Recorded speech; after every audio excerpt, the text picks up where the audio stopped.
Hello दोस्तों, बिन exam channel में आपका स्वागत है। मैं आज आप लोगों को करंट अफेयर का भाग 2 पढ़ाने वाला हूं, तो आप लोग हमारे साथ बने रहिए और हम चलते हैं अपने प्रश्न की तरफ। ठीक है, तो बिना टाइम बर्बाद किए हुए हम अपने प्रश्न की तरफ चलते हैं। हमारा पहला प्रश्न है, थोड़ा सेटिंग कर लें पेन की।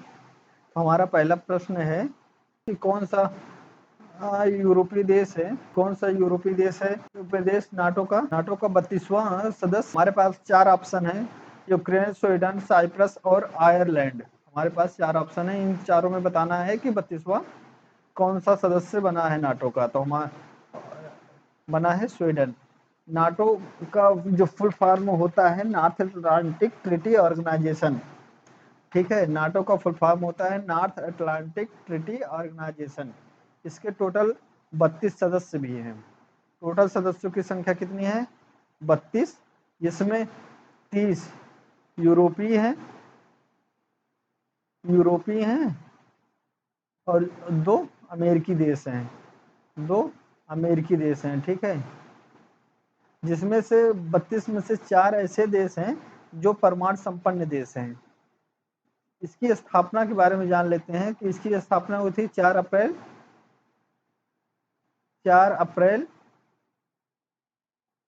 1949 को।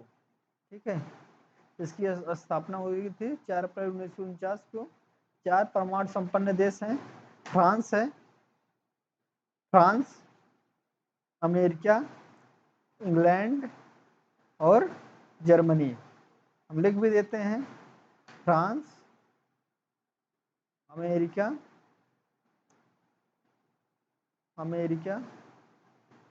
जर्मनी और यूनाइटेड किंगडम, यूके। ठीक है, 4 देश हैं जो परमाणु संपन्न देश हैं। ठीक है, लास्ट में जो हमारा 32वां बना है, स्वीडन बना है, और इसने ओपन डोर एक नीति चलाई हुई है जो यूरोपीय देशों के लिए नाटो में शामिल हो गई थी, जिसमें 4 देश अस्थायी रूप से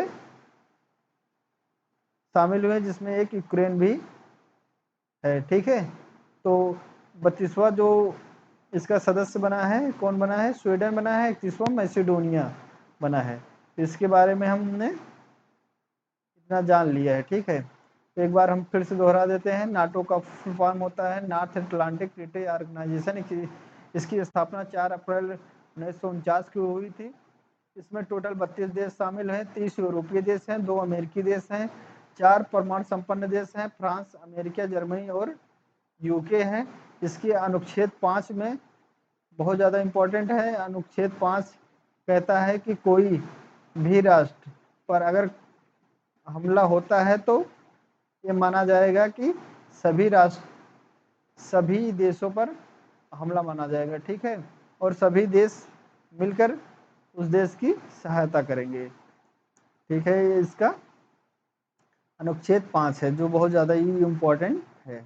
ठीक है, हम प्रश्न नंबर अपने 2 पे चलते हैं। हमारा 2 नंबर प्रश्न है कि गर्भपात को संवैधानिक अधिकार देने वाला दुनिया का पहला देश कौन बना है? तो हमारे पास 4 ऑप्शन हैं, बांग्लादेश, न्यूजीलैंड, फ्रांस, ऑस्ट्रेलिया। तो फ्रांस जो है गर्भपात को संवैधानिक अधिकार देने वाला पहला देश बन गया है। ठीक है, हम प्रश्न नंबर 3 पर चलते हैं। हमारा 3 नंबर प्रश्न है कि किस शहर में पहला डॉल्फिन रिसर्च सेंटर खोला गया है?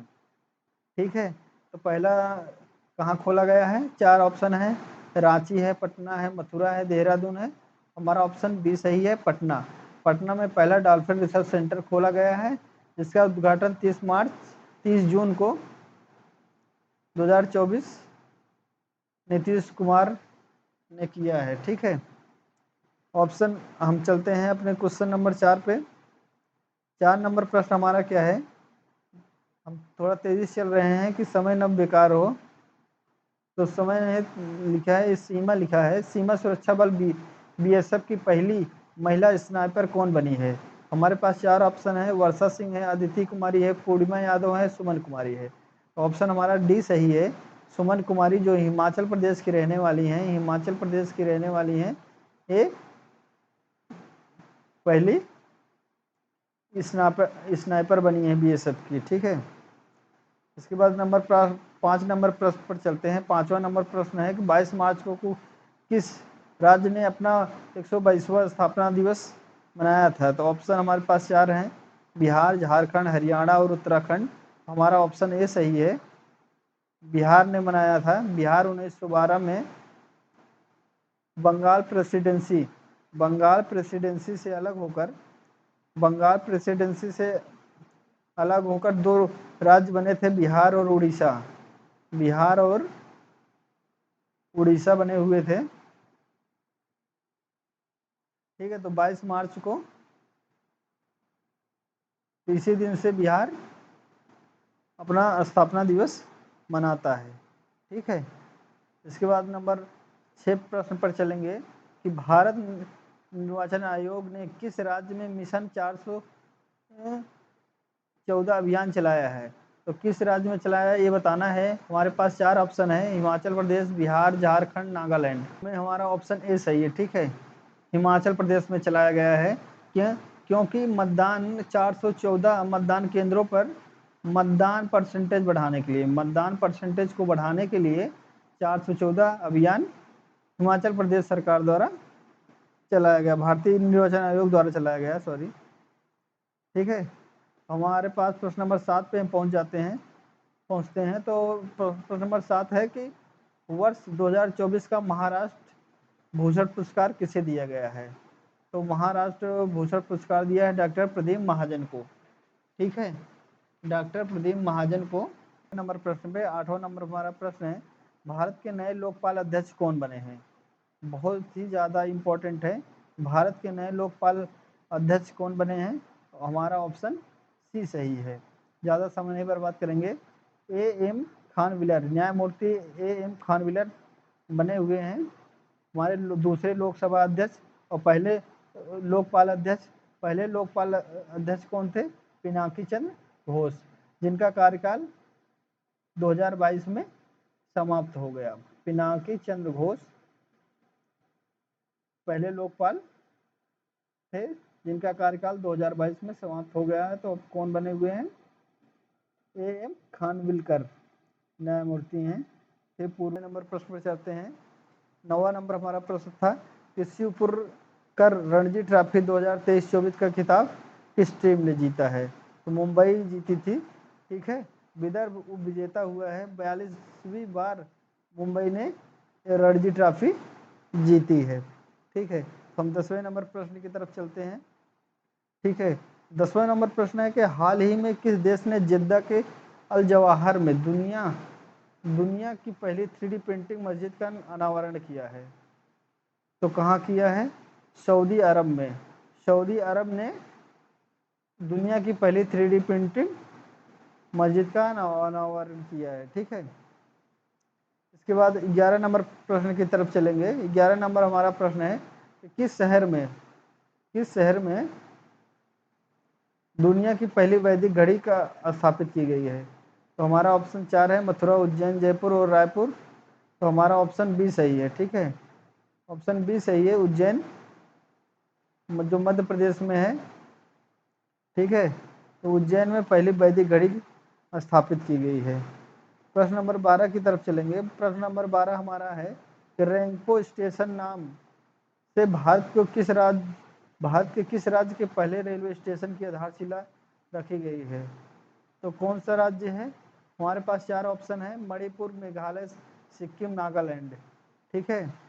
तो ऑप्शन सी सही है, सिक्किम में पहला रेलवे स्टेशन रेंगपो स्टेशन नाम दिया गया है, जिसकी आधारशिला प्रधानमंत्री मोदी ने रखी है, ठीक है। इसके बाद हम चलते हैं अपने 13 नंबर प्रश्न पर। 13 नंबर प्रश्न है कि हाल ही में जारी अंतर्राष्ट्रीय हॉकी फेडरेशन रैंकिंग में भारतीय पुरुष और महिला की टीम क्रमशः किस स्थान पे है? तो पुरुष चौथे नंबर पे हैं और महिला 9वें नंबर पे। तो ऑप्शन ए सही, ठीक है। बिना टाइम बर्बाद किए हुए हम आगे बढ़े चले जा रहे हैं, ठीक है। अगला प्रश्न है, हरियाणा के नए मुख्यमंत्री के रूप में किसे चुना गया है? आप लोगों को सबको पता ही होगा कि हरियाणा के मुख्यमंत्री मनोहर सिंह खट्टर थे, अब उनकी जगह पे नायब सैनी आए हुए हैं। ठीक है, हरियाणा के नए मुख्यमंत्री कौन बने हैं? नायब सैनी। हम लास्ट प्रश्न पर चलते हैं। लास्ट प्रश्न बहुत ज़्यादा इंपॉर्टेंट है, इसको मोस्ट इम्पोर्टेंट लगा लीजिएगा। ठीक है, तो हाल ही में चर्चा में रहा फाउंडेड डिक्लेरेशन क्या है, तो किस क्षेत्र में दिया जाता है? तो साइबर सुरक्षा, आर्टिफिशियल इंटेलिजेंस, समुद्री सुरक्षा या मलेरिया रोग के क्षेत्र में।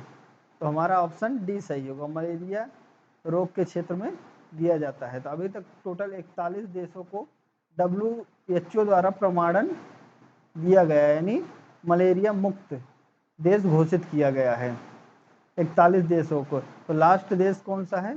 चाइना।